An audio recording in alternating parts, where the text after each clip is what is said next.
The story of mankind is a story of conflict. A rich history written in the blood of countless warriors, soldiers, and masters of combat. But what most people don't know is the ancient arts of war have evolved. My name is Richard Ryan, and I spent my life searching for the truth of interpersonal combat. Join me as I travel the world in search of real martial arts.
The story of mankind is a story of conflict.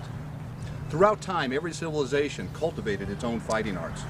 A rich history written in the blood of countless warriors, soldiers, and masters of combat. Today, as never before, the martial arts are part of our popular culture.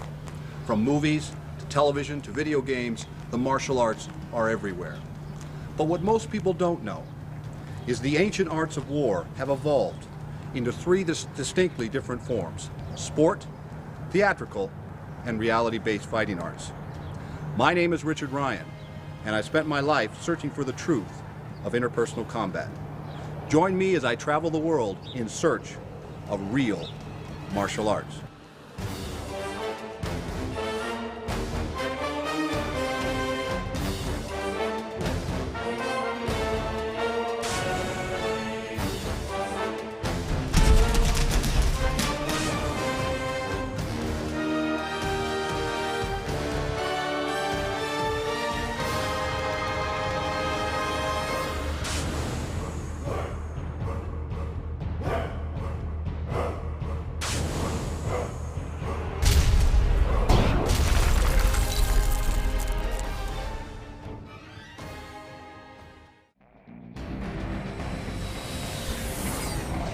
I'm Richard Ryan.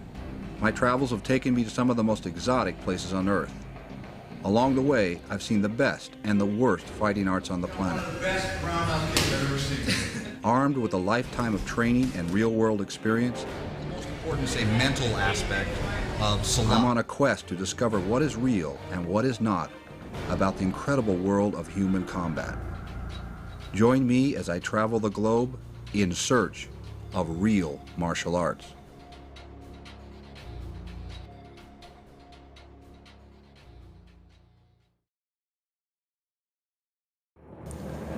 Finally, we travel to Thailand to expose the real secrets behind the brutal national sport of Burmese Thai boxing. You got one of the best roundhouse kicks I've ever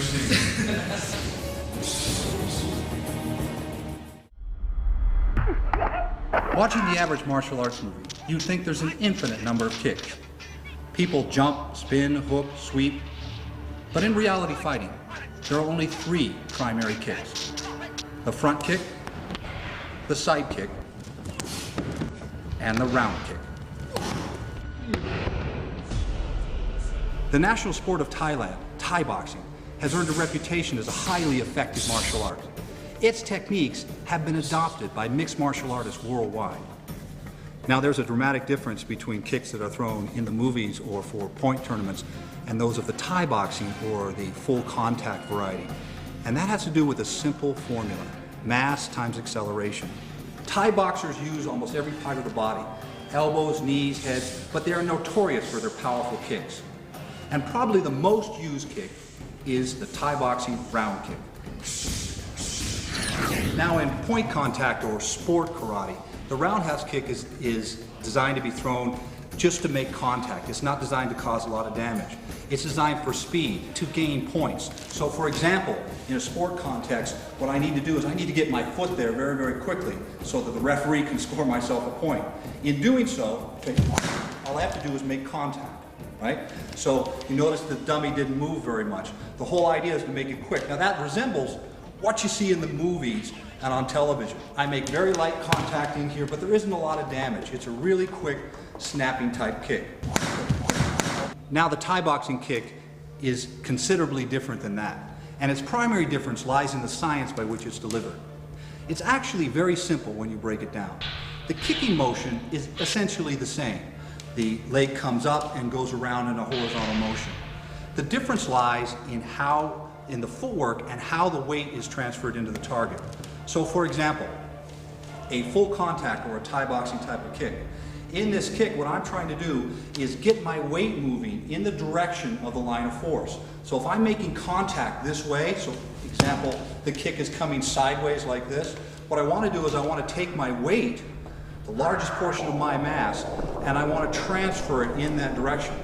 So that weight will pull the kick through the target and allow it to be added to the force of the snap of my leg. So the secret to the Thai boxing kick is how the footwork is used.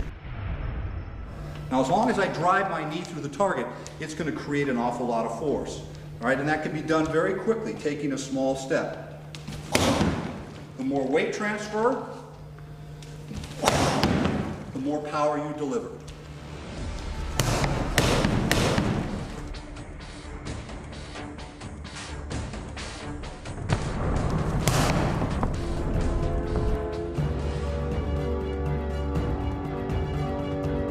Now, throughout my career, my emphasis has always been on the real-world application of martial arts techniques.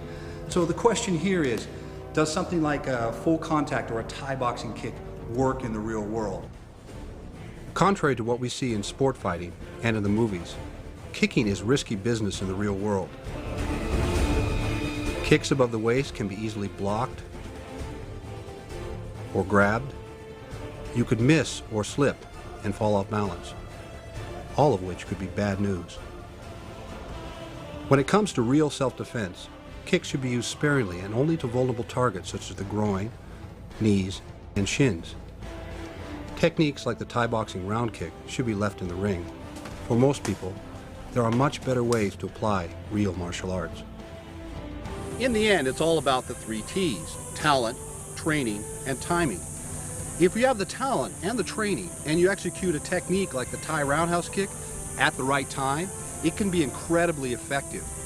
But for most people, and for real fighting, it's best to keep your feet firmly planted on the ground.